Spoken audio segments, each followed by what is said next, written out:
Ya, assalamualaikum warahmatullahi wabarakatuh. Kembali lagi di mata pelajaran komputer jaringan dasar dan ketemu saya lagi, Pak Ilham. Tak bosan-bosannya saya membuat video agar kalian bisa memahami apa materi yang saya berikan kepada kalian.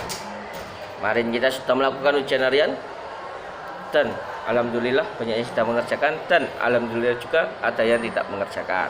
Tapi gak apa-apa, nanti ada konsekuensinya sendiri-sendiri. Kalau tidak mengerjakan pasti nilainya 0 ya. Dan untuk hari ini saya akan tidak mengasih materi banyak. Kemarin kita sudah banyak memahami sebuah materi atau menerima materi dari saya. Contohnya ada konsep dan cara kerja perangkat keras di dalam komputer. Terus juga ada pengenalan apa itu hardware, software, dan firmware, dan terus ada juga mengidentifikasi spesifikasi perangkat komputer dan smartphone yang saya berikan dalam ujian harian. Dan juga saya juga kemarin sudah meng-share apa itu K3LA, keselamatan, kesehatan, keselamatan kerja, dan lingkungan hidup. Dan untuk hari ini sebelum kita melangkah untuk materi-materi yang akan datang, saya akan mengasih kalian tugas, yakni membuat rangkuman macam-macam hardware.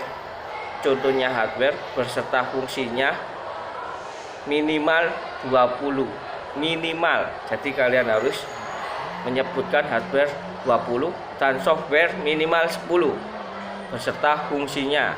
Itu tugasnya dirangkum di buku tulis, dikumpulkan di Google Classroom ya.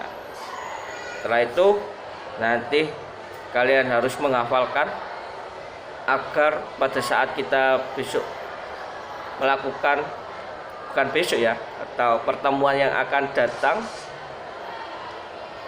pada saatnya kita akan melakukan perakitan komputer, kita sudah memahami fungsi dari perangkat-perangkat yang mau kita rakit. Kalau kita melakukan perakitan komputer tapi kita tidak paham, nanti ya gimana? Pasti bingung.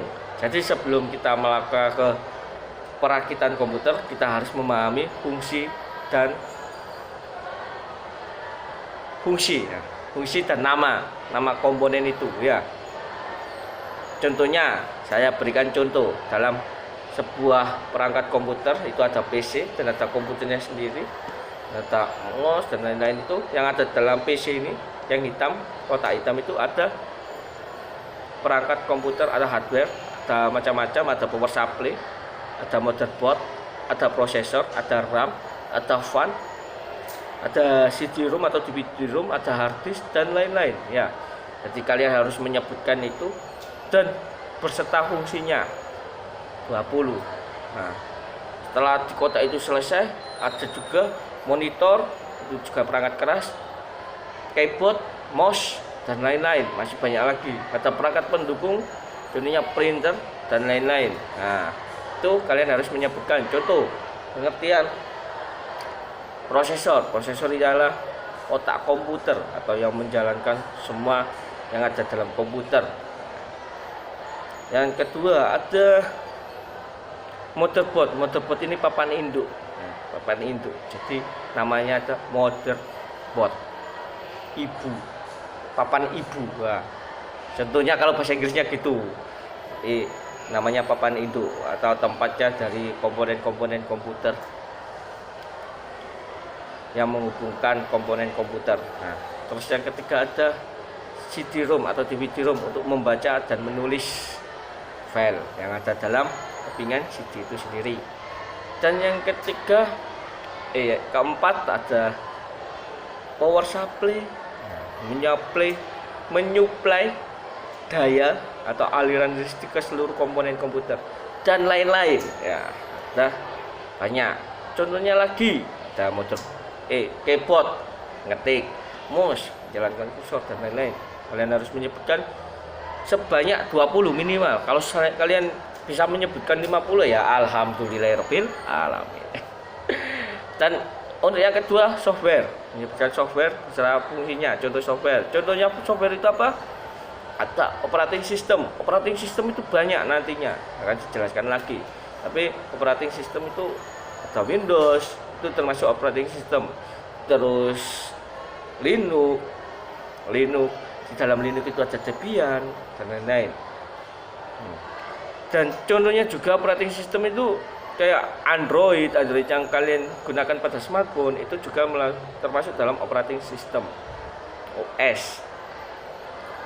Nah, terus ada juga aplikasi, contohnya itu juga termasuk software. Ada Microsoft Word, Excel, PowerPoint dan lain-lain. Itu banyak.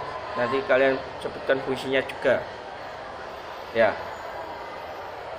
Itu saja tugas hari ini. Semoga kita bisa memahami apa yang saya sampaikan.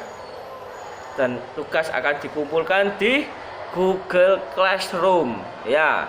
Jangan lupa tugas dikumpulkan di Google Classroom, bukan WA. Ya. Cukup sekian dari saya, kurang lebihnya mohon maaf, dan apabila nanti ada kebingungan bisa tanya saya, bisa via Japri langsung atau grup. Ya. Semoga kita semua dilindungi Allah dari pandemi ini, dan semoga pandemi ini segera berakhir. Ya. Kurang lebihnya saya mohon maaf apabila ada salah kata. Saya mohon maaf. Wassalamualaikum warahmatullahi wabarakatuh. Tetap semangat.